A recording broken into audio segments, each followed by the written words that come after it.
kelak akan muncul fatwa-fatwa yang sesat, yang muncul dari lisan orang-orang yang bodoh atau dari lisan orang-orang yang tidak berakhlak, alim tak berakhlak, atau orang-orang yang merasa pintar dengan ilmu yang mereka miliki.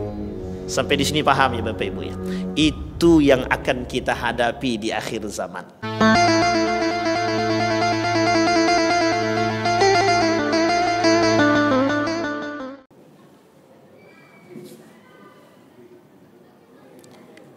A'udzu billahi minasyaitonir rajim. Bismillahirrahmanirrahim. Assalamualaikum warahmatullahi wabarakatuh. Alhamdulillahi rabbil alamin. Alhamdulillahilladzi arsala rasulahu bil huda wa dinil haqq liyuzhirahu 'alad dini kullih wa kafa billahi shahida. Asyhadu an la ilaha illallah wahdahu la syarika lah wa asyhadu anna Muhammadan abduhu wa rasuluh la nabiyya ba'd. Allahumma salli wa sallim wa barik ala hadzal nabiyil karim. Allahumma salli ala Muhammad wa ala ali Muhammad fil alamin innaka Hamidum Majid. Ya ayyuhalladzina amanu taqullaha wa qulu qawlan sadida yuslih lakum a'malakum wa yaghfir lakum dhunubakum wa may yuti'illaha wa rasulahu faqad faza fawzan 'azima. Bapak Ibu sekalian yang berbahagia, puji syukur kehadirat Allah atas limpahan rahmat dengan mengucapkan alhamdulillahirabbil alamin, bersalawat kepada Nabi dengan mengucapkan Allahumma salli ala Muhammad wa ala ali Muhammad fil alamin innaka Hamidum Majid. Kita bermunajat kepada Allah agar Allah melepaskan kita dari kebodohan, agar Allah melepaskan kita dari penyakit-penyakit hati, sehingga Allah masih tanamkan dalam hati kita ketaatan, kekuatan, ibadah yang baik, menjadi orang-orang yang saleh dan salehah, keluarga yang sakinah, mawaddah warahmah. Amin ya rabbal alamin. Orang tua kita baik yang telah mendahului kita Allah berkahi, Allah tempatkan terbaik di sisinya, dan yang masih hidup Allah berikan keberkahan, keluasan, kesehatan dan kekuatan. Amin ya rabbal alamin. Berkata dalam satu riwayat, dalam satu syair yang dikatakan Ausa Ali bin Abi Talib al-mutawaffa sanata 40. Ali bin Abi Talib pernah berwasiat, kata Ali kepada anaknya, ya bunayya ihfaz anni arba'an wa arba'an la yadurruka ma amilta ma'ahudna. Kata Ali, anakku, jagalah oleh kalian 4 perkara. Wa arba'an wa arba'an, 4 perkara dan 4 perkara. La yadurruka ma amilta ma'ahud. Kalau kalian berpegang teguh menjalankan yang 4 perkara ini, tidak akan sesat. Kalian tidak akan disesatkan atau kalian tidak akan sesat. Artinya kalian tidak akan dibahayakan orang dan kalian tidak berada dalam posisi yang berbahaya. Aghnal ghina al-aqlu. Perlu kalian ketahui, kata Ali, aghnal ghina al-aqlu. Orang kaya, yang paling kaya itu adalah kaya akan akal. Wa akbarul faqri al-humku. Sebesar-besarnya al-faqr, kemiskinan dan kefakiran itu, kata Ali, adalah al-humku, kebodohan. Wa auhasul wahsyi al-ujbu. Perbuatan yang paling buruk itu al-ujub, ujub, selalu membanggakan diri. Wa akbarul hasabi husnul khuluq. Seberat-beratnya timbangan itu adalah, atau sebaik-baiknya perbuatan itu adalah husnul khuluq, perbuatan yang akhlak yang baik. Itu 4 yang pertama. Kemudian kata Ali 4 yang kedua, ya bunai iyyaka wa musadaqatal ahmaq fa innahu yuridu an yanfa'aka fayadurruk. Kata Ali bin Abi Thalib, wahai anakku, iyyaka, jauhi olehmu, wa musadaqatal ahmaq, jadi orang bodoh. Jauhi olehmu untuk menjadi orang, jangan sampai jadi orang bodoh, kata beliau. Fa innahu yuridu an yanfa'aka fayadurruk. Orang bodoh itu cenderung untuk dibodohi. Jadi karena kita tak tahu, tak mengerti, ya kita dibodoh-bodohi orang. Ini maksudnya Ali. Tapi kalau kita mengerti, kita tidak akan dibodoh-bodohi orang. Kalau kita mengerti, kalau kita tahu, kita tidak akan dibodoh-bodohi orang. Kita ambil contoh yang paling sederhana. Ada kitab Alkitab, saya bahasakan Alkitab atau bahasa lainnya Injil. Itu berbahasa Arab. Itu dulu kami pernah punya, tapi nggak tahu sekarang kemana barangnya itu. Itu berbahasa Arab. Kalau kita nggak ngerti bahasa Arab, kira-kira kita anggap Al-Quran atau bukan? Bisa jadi kita anggap Al-Quran. Dulu tahun 2015 atau mungkin sebelum 15, itu ada Al-Quran dan bercampur dengan beberapa surat yang ditambah oleh beberapa kelompok. Jadi dulu ada Al-Quran yang di dalam Al-Quran itu ada tambahan surat. Dia tidak 114, memang jumlahnya tetap 114, tapi ada surat-surat tertentu yang kemudian mereka hapus. Mereka ganti dengan nama yang lain. Pertanyaannya adalah, kalau kita tidak hafal nama-nama surat dalam Al-Quran yang selaras, kira-kira kita tertipu apa tidak? Kalau kita tidak hafal. Jumlah surat dalam Al-Quran 114. Jumlah ayat dalam Al-Quran berapa? 6.666. Itu kesalahan yang paling fatal yang pernah terjadi oleh kaum orientalis itu. 6.235. 6.200 ulama sepakat. Ulama sepakat 6.200. Cuma yang berbeda adalah 200 berapanya. Ada yang kata 6.235, ada yang bilang 6.225. Artinya sepakat 6.200 ulama sepakat. Kalau 6.666 itu oleh dua ulama yang mengatakan.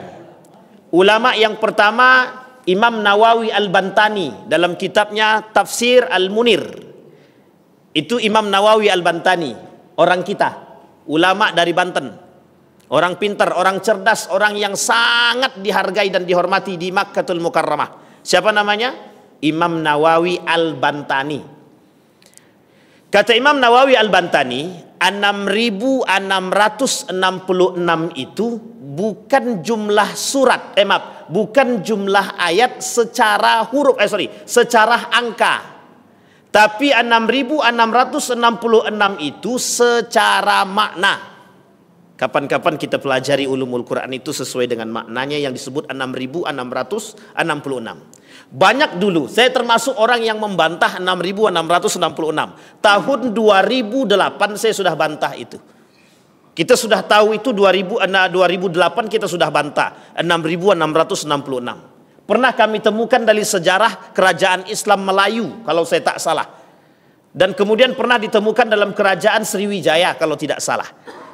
Masuk dalam kategori kerajaan Muslim ketika itu. Tapi kemudian 6.666 itu kita termasuk orang yang membantah, tidak ada dalilnya. Baru-baru ini kemudian saya mendapatkan satu buku dan ternyata dalam buku itu betul. Saya lupa nama bukunya.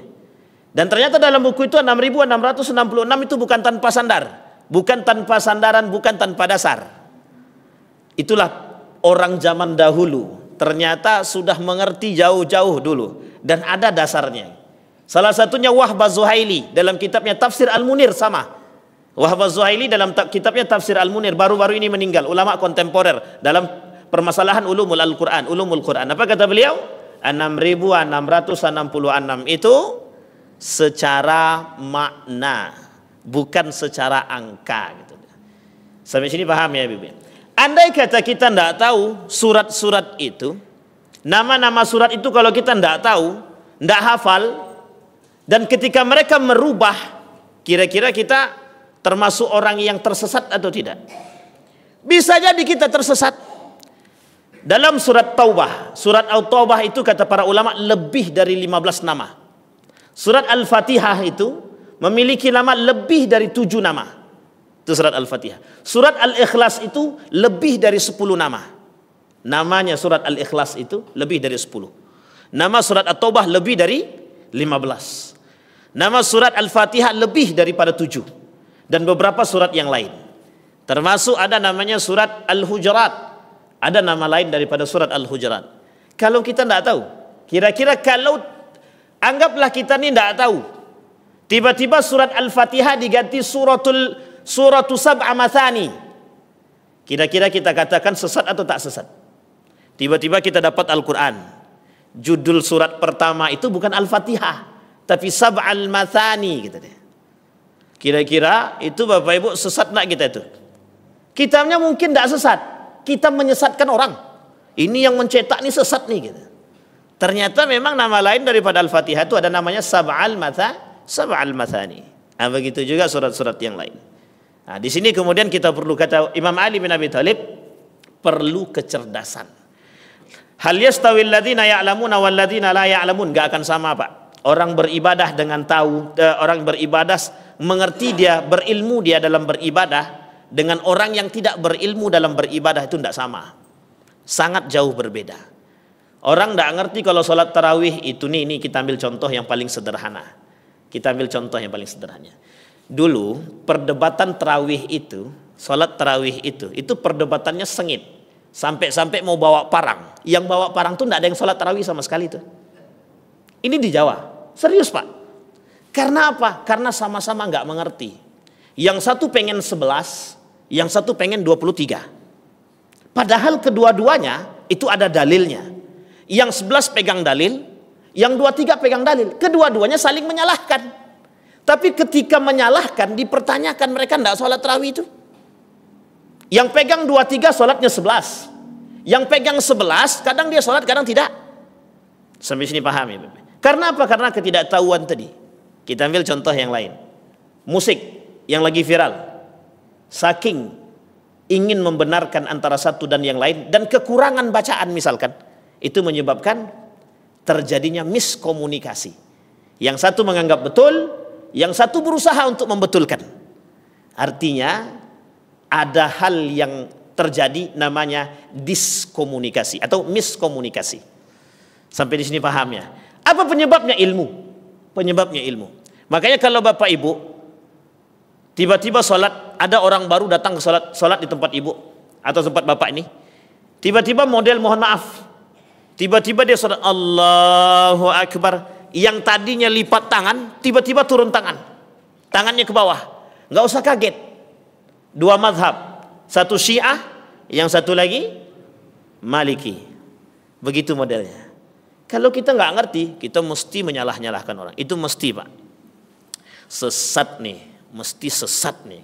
Sama halnya dulu, termasuk salah satu pemahaman dalam sejarah itu. Dulu di kota Jawa itu ada namanya kenduri. Tahu kenduri ya Bapak Ibu ya? Di kenduri itu Bapak Ibu, di Jawa itu dia ada pakai nampan. Di dalam nampan itu dikasih kue. Di dalam kue itu, di susunan kue itu oleh orang Jawa, ini kami lakukan penelitian sendiri sampai ke akarnya, Pak. Jadi zaman dulu, orang-orang Jawa dulu, yang dulu, itu kenapa kuenya itu membentuk kue itu sesuai dengan, mohon maaf, rukun iman dan rukun Islam. Dan ada filosofinya masing-masing. Dulu, sekarang tak tahu saya. Sampai sini paham ya? Jadi karena ketidaktahuan, ketidakpahaman kita tentang sejarah, itu menjadi-jadi kita, Pak. Akhirnya kita salahkan, kita sesatkan, dan lain sebagainya. Baik, kata Ali nomor 1, jauhi olehmu sifat bodoh itu. Karena bisa jadi ada orang yang akan mengambil manfaat darimu karena kamu tidak tahu. Misal, ada orang yang masih baru datang ke Pekanbaru. Dan dia nggak ngerti kondisi Pekanbaru. Tapi karena dia cerdas, tapi karena ketidakmengertian dia tentang kondisi Pekanbaru, orang-orang memanfaatkan dia. Setelah dia tahu, ternyata bahasa lainnya aku dijebak, kata dia. Itu yang paling banyak sekarang yang terjadi. Yang kedua, kata Ali bin Abi Thalib, iyyaka wa musadaqatal bakhil. Jauhi olehmu sifat bakhil. Bakhil pelit. Fa innahu yub'idu anka ahwaja ma takunu ilaih. Orang pelit itu menjauhkan yang dekat. Artinya tadi kawan sudah dekat, karena pelit tadi jadi jauh dia. Itu jelas tuh. Maunya ditraktir aja, traktir enggak pengen deh. Pengennya ditraktir, tapi pas gilirannya mentraktir enggak mau. Karena memang dasar pelit itu susah. Jadi gini, Bapak Ibu. Orang pelit itu, sifat pelit itu adalah bagian daripada sifat hubbud dunia. Jadi salah satu karakter cinta dunia itu pelit, itu sifatnya pelit. Dia tidak mau berkurang, mengurangi duit itu nggak mau, mengurangi hartanya nggak mau. Yang kedua, karakternya hubud dunia tadi, orang-orang yang takut akan kehilangan harta. Nah, termasuk salah satunya pelit. Orang pelit itu takut kehilangan, takut kehabisan. Baik, yang ketiga, wa iyyaka wa musadaqatal fajir fa innahu yubi'uka bittafih. Kemudian, jauhi olehmu orang-orang yang fajir, pendosa. Orang-orang pendosa ini harus kita jauhi. Nah, maksudnya bagaimana? Kalau kita jauhi, kapan mereka dekat dengan kita? Maksudnya adalah pandai-pandai jaga diri dan jangan terlalu sering bergaul dengan orang-orang yang pendosa, mujrimin. Artinya bagaimana? Kalau kita sering-sering bergaul dengan pendosa, kita ikut terjerumus. Kalau iman kita tak kuat. Tapi kalau iman kita kuat, insya Allah kita selamat. Wa iyyaka wa musadaqatal kadzdzab, jauhi olehmu sifat dusta. Fa innahu kasarab yuqribu alaikal ba'id. Dusta itu, kata Ali, mendekatkan yang jauh, menjauhkan yang dekat. Artinya musuh jadi lawan, musuh jadi kawan, kawan jadi musuh. Musuh itu jauh dari kita. Artinya karena memang satu berseberangan sifat. Yang disebut dengan yuqribu alaikal ba'id. Sifat baik dan buruk ini itu bertolak belakang. Tapi itu bisa menjadi dekat karena apa? Karena kita punya satu sifat yang sama dengan mereka. Apa itu? Dusta. Jadi orang-orang yang tadi baik, ketika dia berdusta, musuh pun bisa ikut dengan dia. Yang jauh pun bisa mendekat. Yang dekat bisa jadi jauh. Yang dekat bisa jadi jauh.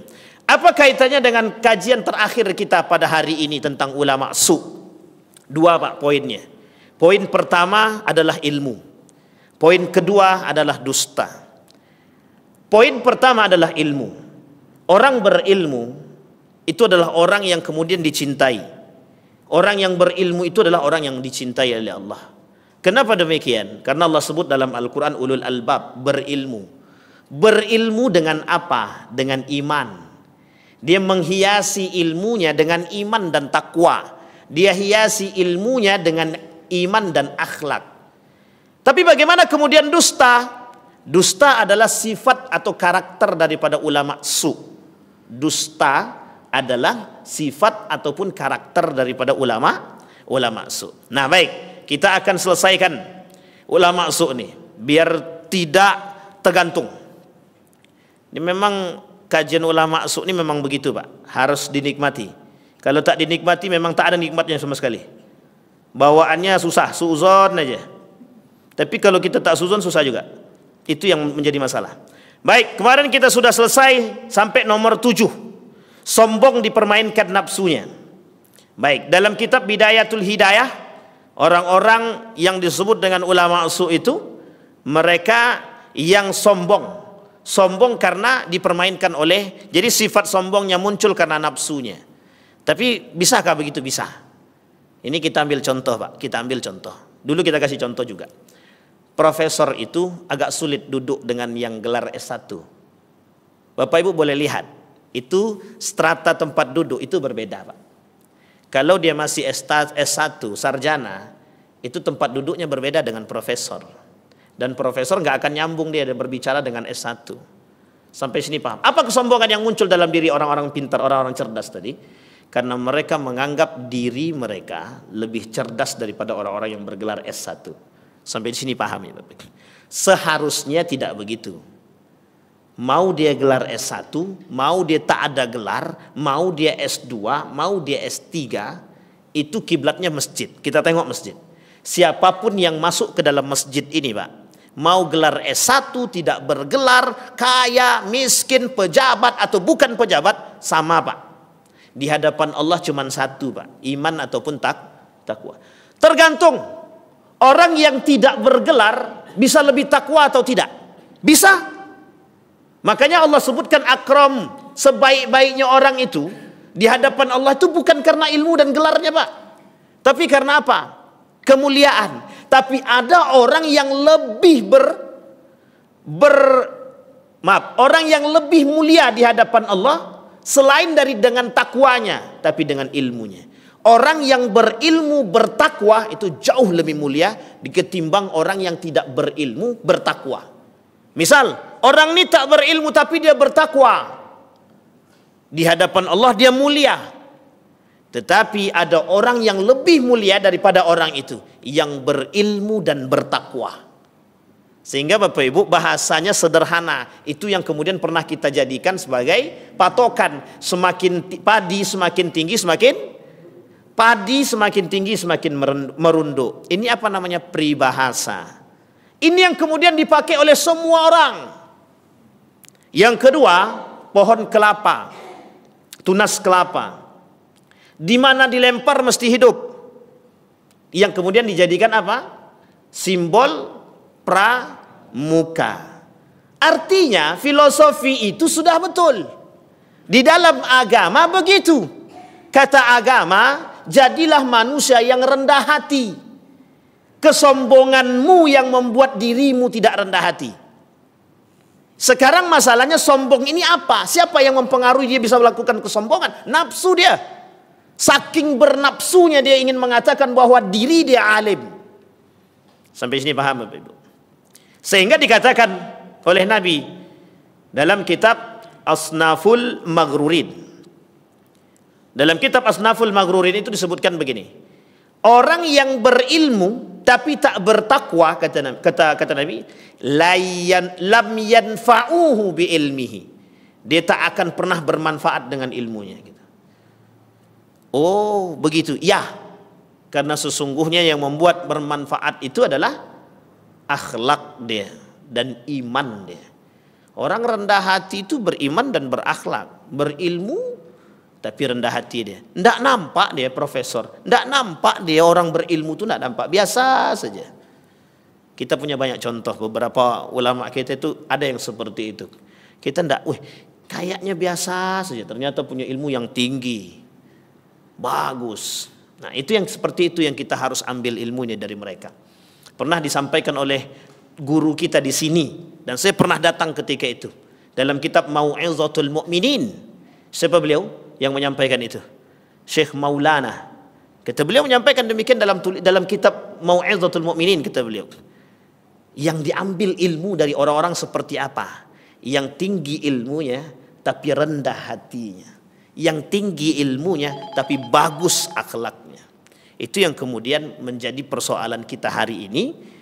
Banyak orang dengan ilmu dan mohon maaf merasa baru punya ilmu, sudah merasa meninggi dengan keilmuan itu. Makanya bahasanya mohon maaf dalam peribahasa itu begini.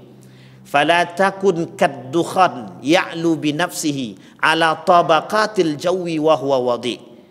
Kata peribahasa dalam syair itu mengatakan begini, jangan kalian menjadi asap.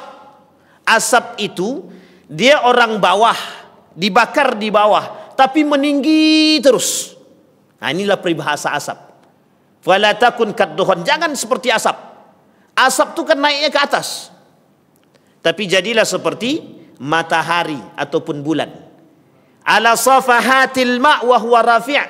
Bulan itu dalam lautan itu. Matahari kalau kita melihat di atas laut, dia seperti berada di bawah. Tapi pada hakikatnya dia di atas. Itu peribahasa.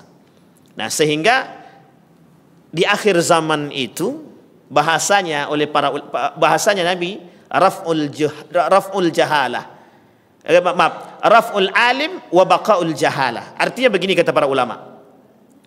Nanti di akhir zaman itu orang-orang pintar dengan keimanan, orang-orang pintar dengan akhlaknya diangkat, dimatikan.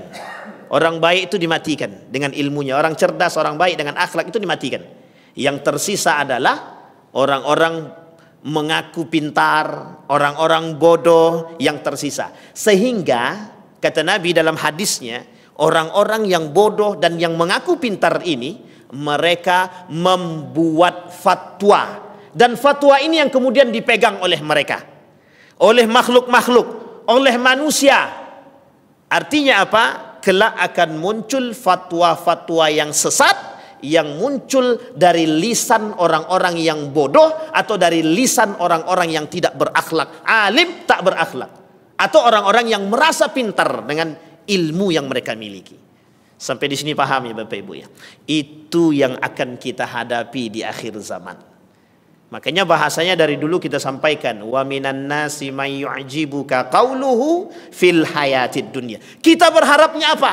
Orang-orang yang pintar, yang cerdas, mereka yang menghiasi dunia ini dengan kecerdasannya, mereka hiasi ilmu mereka dengan iman dan akhlaknya. Itu yang kita harapkan. Dan kita berdoa semoga ulama-ulama kita, alim-alim kita begitu. Amin ya rabbal alamin.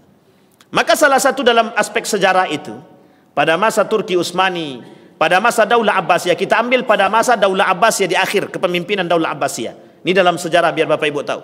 Dalam aspek sejarah Daulah Abbasiyah di akhir masa kepemimpinan Daulah Abbasiyah sebelum runtuhnya, itu muncul salah satu tulisan dalam sejarah itu, peran ulama atas runtuhnya peradaban Islam. Jadi tak salah, orang alim cinta dunia itu menyebab keruntuhan. Orang alim yang cinta dunia akan menyebabkan kehancuran. Baik. Yang kedelapan, disorientasi intelektual. Ini sudah jelas. Apa maksudnya disorientasi intelektual? Ini kok terlalu tinggi bahasanya? Kita rendahkan. Sebenarnya bahasanya bukan terlalu tinggi. Memang begitu bahasanya. Disorientasi intelektual itu adalah tidak tepat sasaran ilmunya, Pak. Nah, ini bahasanya sudah kita pahami. Barang siapa yang memberikan sesuatu, yang menjalankan atau melakukan sesuatu yang bukan pada porsinya, fantazir sa'ah. Kan begitu bahasa Nabi. Orang ahli teknik menjadi ahli tafsir. Orang ahli dokter gigi menjadi kerja di dinas pertanian. Orang dinas pertanian kerja di Kesra. Orang Kesra, orang sosial kerja di Kementerian Agama. Ini mesti tidak nyambung nih Pak. Idza wusidal amru ila ghairi ahli fantazir sa'ah. Ini yang disebut dengan disorientasi intelektual. Yang kalau memang ahli dokter gigi, ya jangan campur ke dokter bedah. Kan kasihan yang dibedah giginya. Orang dokter ahlinya bidan. Ya jangan pula dia jadi dokter umum. Ini dokter umum jadi bidan, bidan jadi dokter gigi. Ini kan tidak nyambung, Pak. Tapi dalam dunia kesehatan masih nampak. Tapi dalam ilmu sosial yang tak nampak. Jurusan ekonomi tidak tahu kemana. Jurusan elektro tidak tahu jadi apa. Yang penting sekarang aku kerja. Kan begitu bahasanya sekarang. Sehingga mohon maaf betul. Kadang-kadang terjadi salah aliran, Pak. Tidak jelas kemana arahnya. Oh, itu nggak bisa disalahkan, Pak Ustadz. Kenapa pemerintah tidak memberikan lapangan pekerjaan yang tepat bagi anak-anak bangsa? Nah, itu jangan tanya ke kami. Baik. Nah, kemudian yang ke-9, menyalahkan ilmu atau menyalahgunakan ilmu ini sudah sama. Menyalahgunakan ilmu itu sama. Kalau akhir-akhir ini kita melihat orang-orang yang tidak sejalan dengan apa yang mereka miliki keilmuannya, yaitu mungkin ada penyebab lain. Penyebab lainnya apa? Mohon maaf, karena memang satu mungkin karena sulitnya tempat. Yang kedua, mungkin mereka tak dapat tempat untuk menyalurkan ilmu mereka. Yang ketiga ada aspek yang lain. Bisa jadi dulu dia belajar main-main, tidak serius. Jadi sehingga mohon maaf, ilmunya kadang-kadang tak bermanfaat. Kenapa Nabi katakan ada orang-orang yang punya ilmu tapi tak bermanfaat ilmunya sama sekali? Kenapa? Ada aspek lain. Penyebabnya adalah mereka tidak beriman, mereka tidak bertakwa, dan mereka tidak belajar dengan sungguh-sungguh. Karena orang yang cerdas itu karena apa? Kata Allah, wattaqullaha wa yu'allimukumullah. Yang ke-10, diperbudak setan dan hawa nafsu. Nah ini.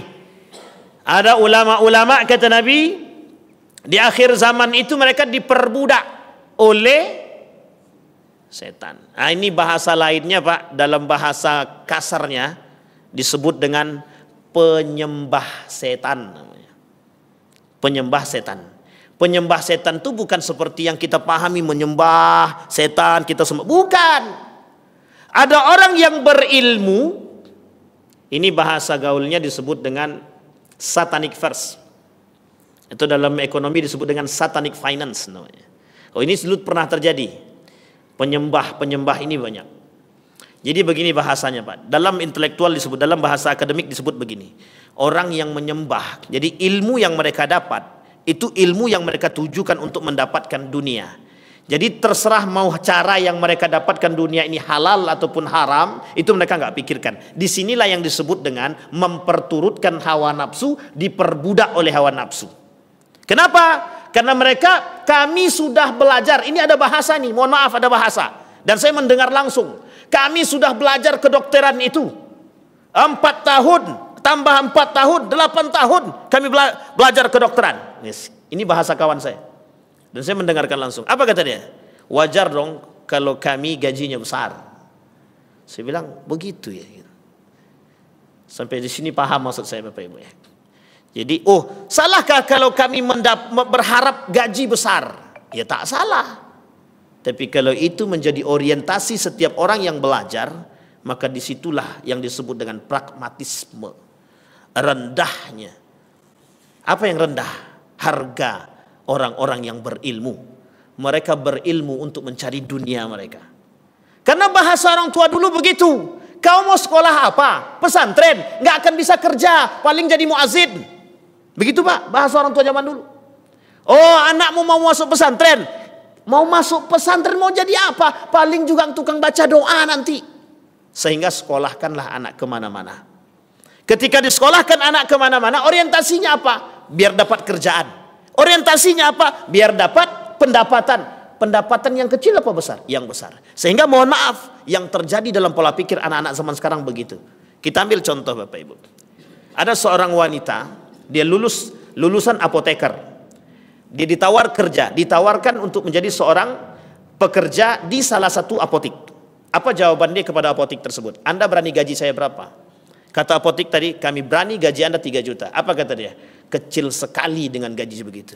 Sehingga dia tinggalkan. Dia rela menganggur demi mengambil, dia rela menganggur tapi tidak mengambil yang kerja 3 juta tadi. Apa maksudnya? Dia pengen cari gaji yang lebih besar, tapi nggak apa-apa, yang penting dia dapat gaji yang lebih besar. Tapi dia tidak masalah nganggur. Ini nampak orientasinya kelihatan. Coba bayangkan Pak, itu kehidupan kita saat ini. Jadi bisa jadi banyak orang berilmu karena pengen mendapatkan gaji yang besar, mereka belum dapatkan tempat. Karena sekarang ini susah Pak, cari kerjaan susah misal. Kalau kita tak mau merendahkan ego, ya itulah yang kita dapat. Lebih baik nganggur daripada gaji kecil. Begitukah gaya hidupnya seorang yang beriman? Enggak.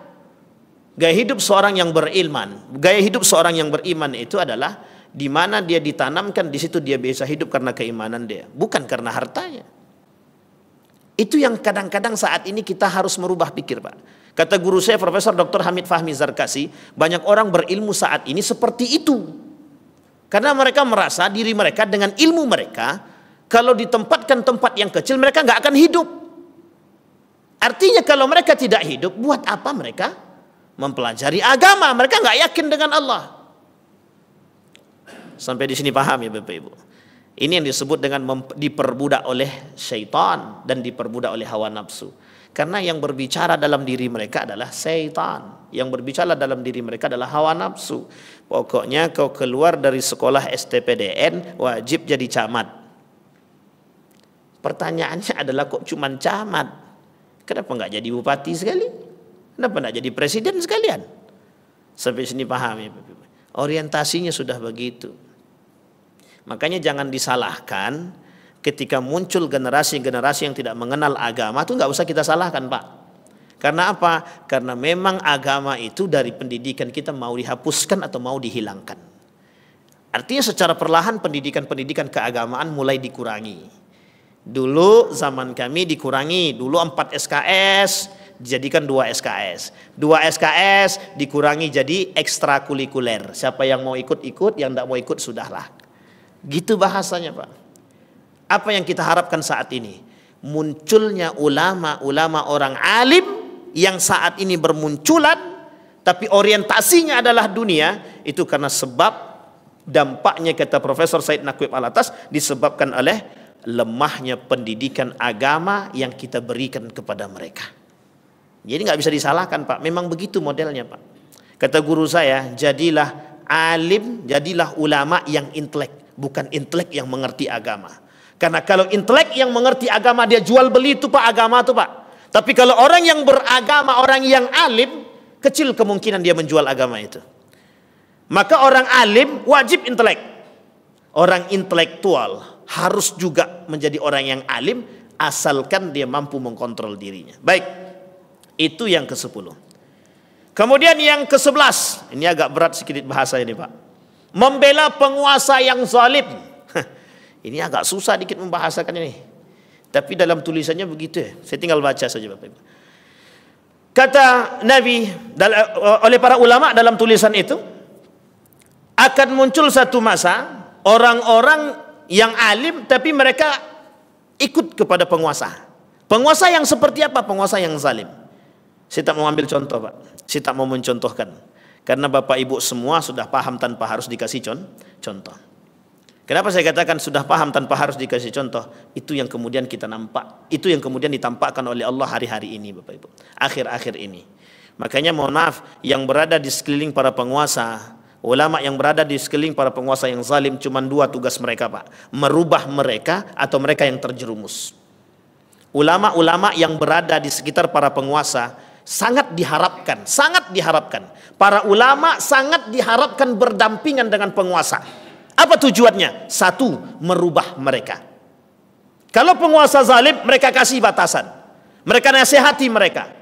Tapi kalau nomor dua, kalau tak mampu menasihati mereka, seharusnya mereka yang keluar dari barisan itu. Atau kita yang terjerumus. Imam Al-Ghazali, itu yang dilakukan oleh Imam Al-Ghazali. Kata Imam Al-Ghazali, ketika aku diminta untuk menjadi kepala madrasah, masuk. Karena ketika itu kepemimpinannya baik. Tapi ketika berubah arah daripada kepemimpinan pada masa itu, kata Imam Al-Ghazali, aku keluar dari barisan mereka. Itu Imam Al-Ghazali Pak. Itu yang dilakukan oleh Imam Al-Ghazali. Bukan membela penguasa yang zalim. Tetapi sebagian ulama mengatakan, apa yang harus kita lakukan ketika kita bertemu dengan penguasa yang zalim? Kata mereka, bersama dengan wa jama'atuhum, bergabunglah bersama mereka, nasihati mereka semampunya. Kalau tak mampu menasihati mereka, jangan ikut campur dengan urusan mereka, tapi berdiam diri seolah-olah engkau bukan bagian daripada mereka, tapi tetap dalam barisan mereka. Itu bahasanya Pak. Tapi sebagian ulama yang lain mengatakan, kalau bisa nasihati, kalau tak bisa agak keras dikit. Ini saya tidak memotivasi yang lain. Ini bukan dalam konteks provokasi. Sampai di sini paham Bapak Ibu? Hari ini Bapak Ibu, dampak daripada generasi yang mengerti agama atau yang kemudian mempelajari agama dengan cara tidak memiliki guru dan lain sebagainya, besar dampaknya Bapak Ibu. Besar sangat dampaknya. Apa dampaknya? Adalah munculnya generasi-generasi yang alim tapi tak berakhlak atau disorientasi ilmunya. Kita tak mau demikian. Itu yang kemudian kita tanamkan kepada anak-anak kita saat ini. Belajarlah menjadi orang-orang yang alim tapi kemudian mereka intelektual, mengerti. Kalau kita alim tapi kita nggak intelektual, kita yang dibodohi orang. Dalam urusan politik kita dibodohi, dalam urusan teknologi kita dibodohi. Maka mohon maaf, saya sejalan Pak dengan salah seorang pemikir Dawam Raharjo. Memang dia liberal. Dawam Raharjo ini liberal. Tapi beliau mengatakan kalau kita umat muslim tidak mengetahui, tidak mengenal teknologi, kita yang dibodohi orang, kita yang diperangi orang. Jadi pesantren harus mengerti teknologi, betul. Kalaulah pesantren tak ngerti teknologi, cuma ngerti bahasa kitab, besok pagi dibom orang kita nggak tahu Pak. Salah kata. Maka butuh namanya kolaborasi. Yang 12, membuat tipu daya. Nah ini memang sudah pekerjaan mereka Pak. Ada judul bukunya Darul Ulama wa Kaidul Ulama Isu. Jadi tipu daya ulama su. Apa salah satu tipu daya ulama su itu? Ulama su ini artinya ulama yang buruk perangainya, dan itu pasti punya tipu daya. Karena mereka bermain dengan mereka menggunakan strategi untuk membuat atau kepuasan diri mereka atau kepuasan golongan. Sehingga mereka diperdaya oleh syaitan. Nah, ada fitnah ulama-ulama seperti ini Bapak Ibu. Apa kata Allah dalam Al-Quran? Wallahu ya'simuka minan nas. Ini ada kaitannya, ada sebab turunnya ayat ini. Satu ketika ada orang-orang yang kemudian disesatkan dan dizalimi oleh satu kelompok. Nah, ketika satu kelompok ini dari golongan munafik, dari golongan kafir Quraisy ingin membahayakan, kemudian dianggap oleh Allah itu orang-orang manusia yang menyesatkan. Kemudian turun dalam dia berdoa kepada Allah sehingga turun ayat wallahu ya'simuka minan nas. Maka Allah akan menyelamatkanmu. Artinya apa? Dulu bahaya itu nyata dalam bentuk perang. Sekarang bahaya itu juga nyata dalam bentuk pikiran. Bahaya itu juga nyata dalam bentuk obat-obatan. Bahaya itu juga nyata dalam bentuk makanan-makanan. Perlu kita paham Bapak Ibu. Gaya hidup itu, gaya hidup hedonisme, gaya hidup yang berlebihan, pakaian-pakaian dan lain sebagainya, itu adalah permainan yang mereka settle, yang mereka setting untuk membuat kita jauh daripada hidup sederhana. Sehingga jangan salah, budaya-budaya serangan pertama orang kafir Quraisy itu terhadap Islam, yang pertama sekali harus mereka masuk adalah budaya. Tapi siapa orang yang paling bisa untuk mereka dekati? Public figure. Nah, di antara public figure ini ada satu orang yang disebut dengan ulama. Ulama itu public figure. Sehingga ketika ulama yang bisa mereka geser dengan gaya hidup mereka, sehingga mohon maaf, kalau ulama bilang A, saya sangat yakin pada unsur agama mesti banyak yang mengikuti. Saya ambil contoh begini Bapak Ibu. Ketika ulama bilang berfatwa tentang politik, maka bisa dipastikan tidak semua orang mau mengikuti fatwa tersebut. Tetapi ketika ulama berfatwa tentang sesuatu atau yang berkaitan tentang muamalah, mesti banyak yang mau ngikutin, Pak. Kenapa demikian? Ya karena begitu modelnya, Pak. Kita ambil contoh. Kata para ulama, kita umat muslim tidak boleh memilih pemimpin non muslim. Sekarang pertanyaannya, apakah semua umat muslim percaya dengan perkataan itu? Itu fatwa ulama. Mau nak mengikuti semuanya? Tidak mau. Tapi coba sesuatu itu yang kemudian berdampak nampak langsung pada kerugian mereka, maka mereka akan mengikuti fatwa tersebut. Misal, ada seseorang di antara kita ini yang dirugikan oleh Shopee misalkan, atau jual beli online. Kemudian ulama memunculkan fatwa. Apa kata ulama fatwanya? Jual beli online haram misal. Oh, saya yakin Pak, kita langsung mengikuti karena kita merasa dirugi. Tapi coba kalau kita merasa diuntungkan, kira-kira kita mau? Nah, begitu keadaan kita hari ini, Pak. Sehingga mohon maaf, begitu cara setan merusak kita, Pak. Dan setan yang merusak ini bukan setan-setan kecil, Pak.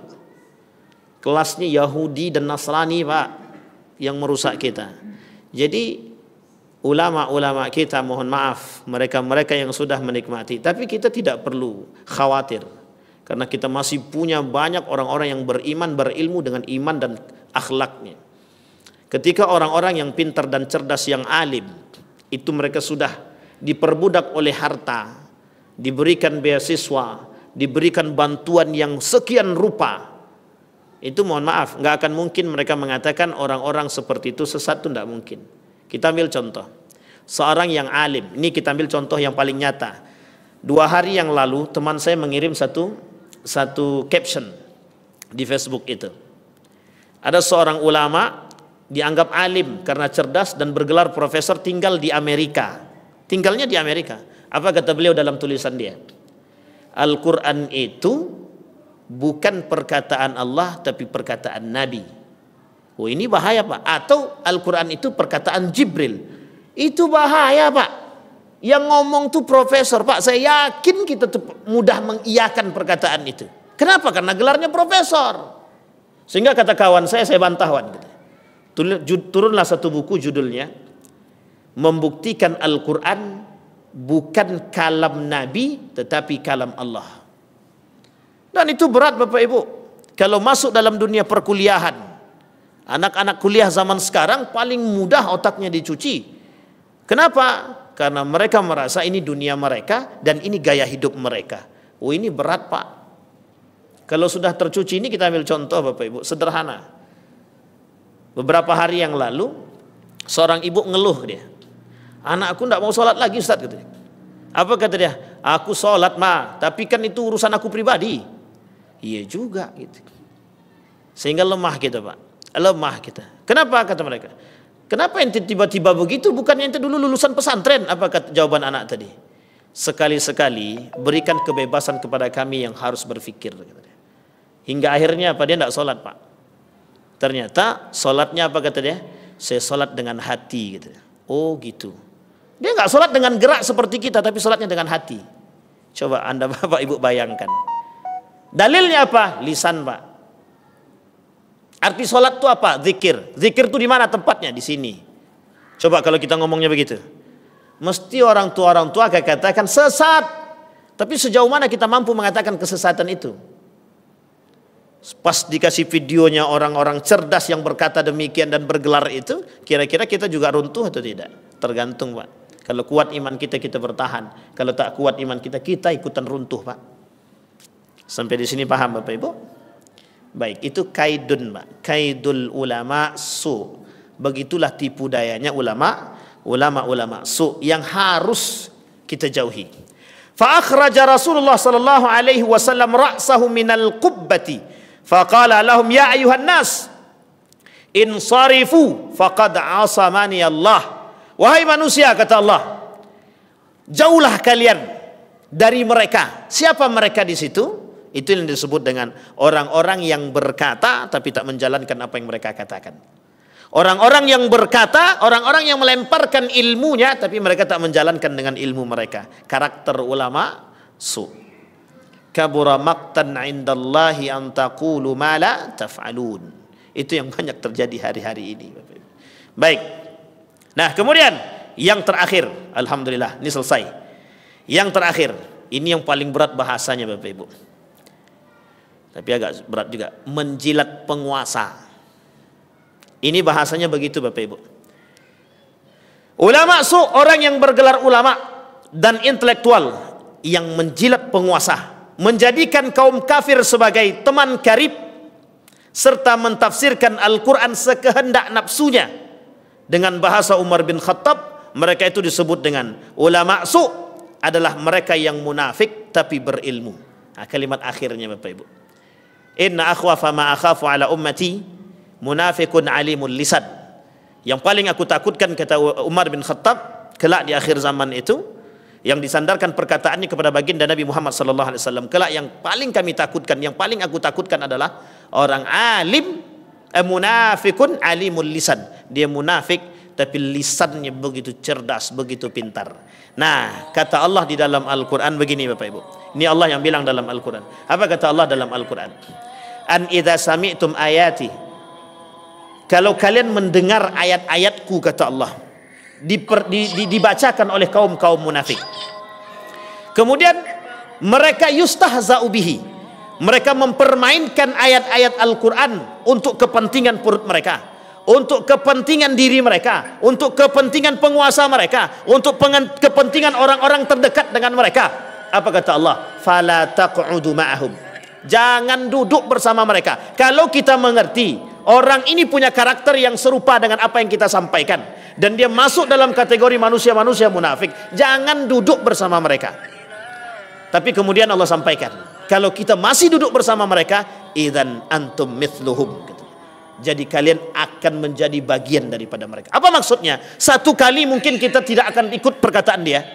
Dua kali kita mendengar perkataan mereka, kita mungkin belum ikut juga. Tapi kalau sudah 3 kali, 4 kali, 5 kali, kalimat lidah ini bisa menyihir, bisa membuat kita tersihir, Pak, dengan perkataan mereka. Berat, Pak, berat. Siapa yang tak kenal dengan ulama-ulama yang mengerti? Saya tak mau sebutkan, Pak. Tapi kalau kita sebutkan begitu banyak, Pak, kontroversi. Mohon maaf. Kita ambil contoh Mama Gufron. Ini contoh nyata Bapak Ibu. Contoh nyata, kita tidak mau kita sebutkan nama ini biar kita tahu betul.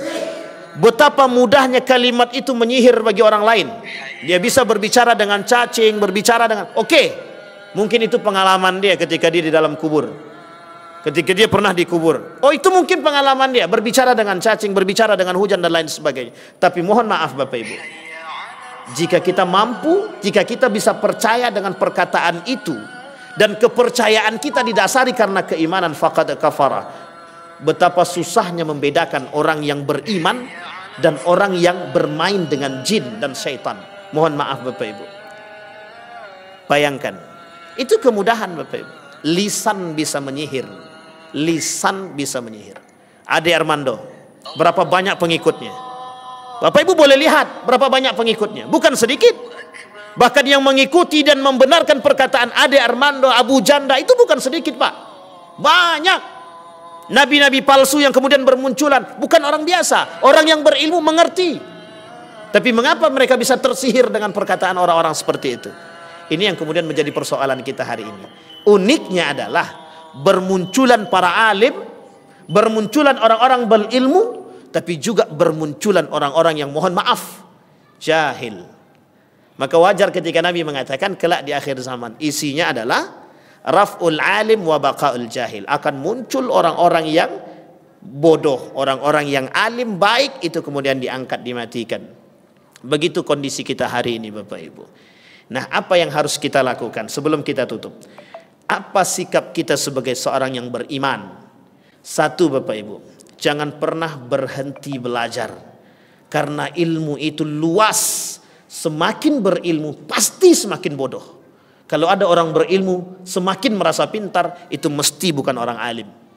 Yang kedua, kalau kita mengerti orang-orang yang munafik, orang-orang yang berkarakter seperti apa yang kita bahas dan kita pelajari dalam pengajian kita ini, maka sebaiknya kalau kita tak mampu jangan duduk dengan mereka. Tapi kalau kita mampu, maka duduk dengan mereka, nasihati mereka, ajak mereka untuk kembali ke jalan yang benar. Tapi kalau kita tak mampu mengajak mereka, hindari mereka Bapak Ibu. Kenapa? Karena itu perintah daripada Allah. Tapi kata Nabi, kalau Nabi mengatakan, kalau engkau bertemu dengan kaum khawarij di tengah jalan, kata Nabi, kalau bisa bunuh mereka. Tapi itu perkataan tidak didasari kepada apa? Kalau itu kita ketemu dengan kaum khawarij. Siapa kaum khawarij? Yang merasa dirinya selalu benar dengan ilmu mereka yang mereka miliki. Dan itu bagian Pak daripada tersebut. Maka kami tidak akan mengangkat bahasa Nabi tadi.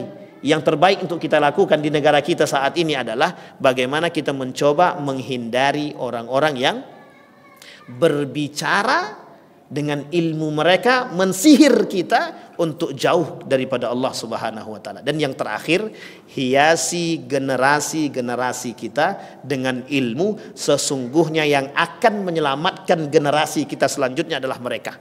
Tapi kalau generasi kita tak selamatkan, hari ini kita yang hidup di sini saat ini mungkin sampai pada masanya, ya kita tak akan menemukan generasi-generasi yang mengerti dengan ilmu-ilmu demikian Bapak Ibu. Saya kira itu saja Bapak Ibu sekalian yang berbahagia. Mudah-mudahan ada manfaatnya bagi kita semua.